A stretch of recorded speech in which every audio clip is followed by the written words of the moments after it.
What is up, guys? It's our guys here, and today I'm going to be doing another Legendaries video. This one's going to be a lot shorter because I'm sort of knuckling down on getting to the last few Legendaries on the list. I think I'm down to like 10 or less Legendaries, and then I'll have every Legendary in the game. So, yeah, leave a like and a comment below, and subscribe if you haven't already. And first up on the list is the Pearlescent Actualizer. We need to talk about your damage per second report. This weapon is dropped by Hyperius the Invincible, and it can be dropped on normal difficulty as well as true and ultimate Vault Hunter.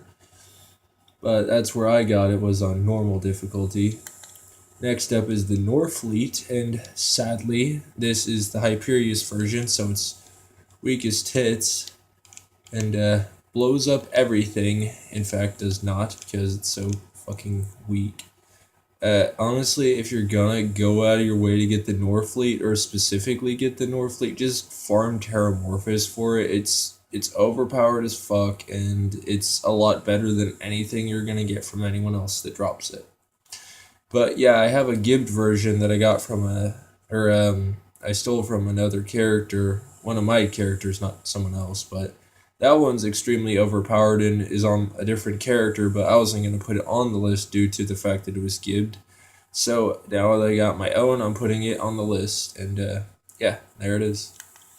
Next up is the Invader, a weapon that I didn't know where to find myself, but ended up having help from a YouTuber named Cap Squad, who was in my shout-out list, but the Executioner has arrived.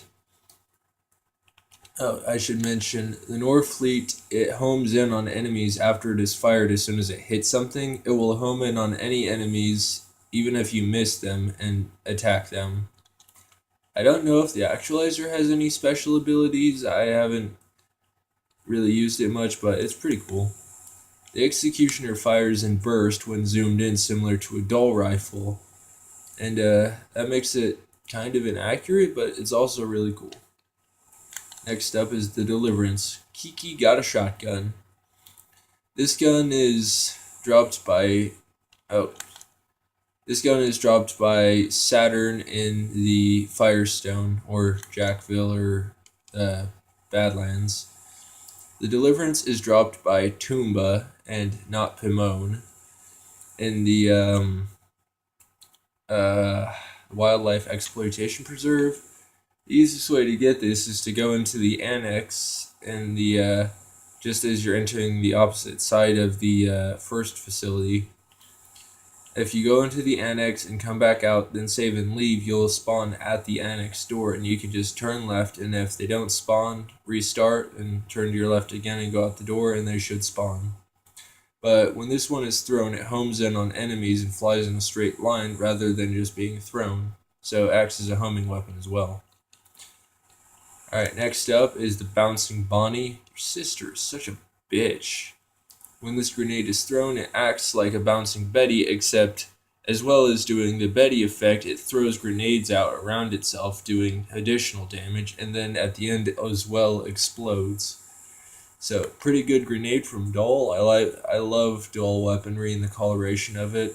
I just love the camouflage, but yeah, that's the Bonnie. Next up is the Chain Lightning. Also, I have no idea who drops the Bouncing Bonnie. I got it from a loot drop. I think it was a Chubby. I don't know, there's a lot of Chubby loot drops. Next up is the Chain Lightning, which is dropped by Badass Sorcerers. This one didn't take me too long to get, but it was still kind of annoying because it only drops from Badass Sorcerers. I think it has a smaller loot drop from normal Sorcerers in the Tiny Tina campaign, but the best chance you have is from Badass Sorcerers. Don't pay it back, pay it forward. When thrown, it shocks an enemy, and then once it does damage to that enemy, if there are any other enemies around, it will chain to that enemy, and so on and so forth. I think it can go up to 5 times enemies. I haven't tested the capability, I just know it does a lot. Next up is the Impaler. This weapon can be dropped from a number of people, from Pyropete to Hyperius to the Handsome Sorcerer to the Warrior. I got this one from the Handsome Sorcerer. and it was a shield I was looking for quite a while, and I ended up looking up on Google on how to get it. Vlad would be proud. It does corrosive spike damage to melee attackers like a normal one, but anyone shot you with bullets, it creates homing spikes that track them down as well. So it's an all around shield meant for close and long range combat, and I imagine having a higher rank one would be aggressive in combat. Next up is the Transformer dropped by Pimone in the Wildlife Exploitation Preserve. There's more than your eye can see. It has a chance to absorb ammunition like all Vladoff shields. It also grants immunity to electricity. I honestly don't know what's special about it other than the fact that whenever I fired and hit someone, it would deteriorate my shield.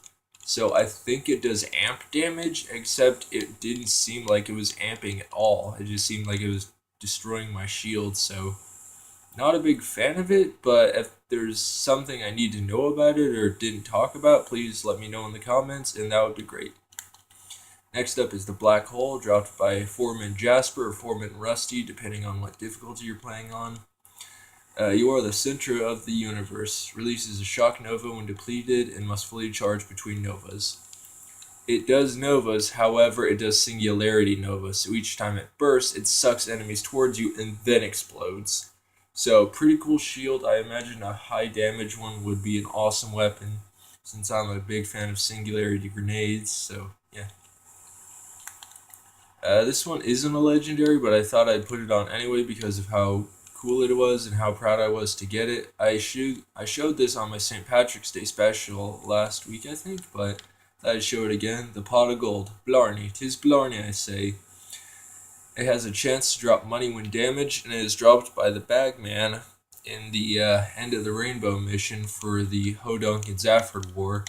This one is hard to get, and I'm going to consider it, a special legendary similar to the Cobra weapon dropped by the Flamers, since it's just that hard to get, because you can only kill him once unless you fail and re-exit the mission, in which you can kill him again, but yeah, it's a pretty cool shield, and I'm happy I was able to get it.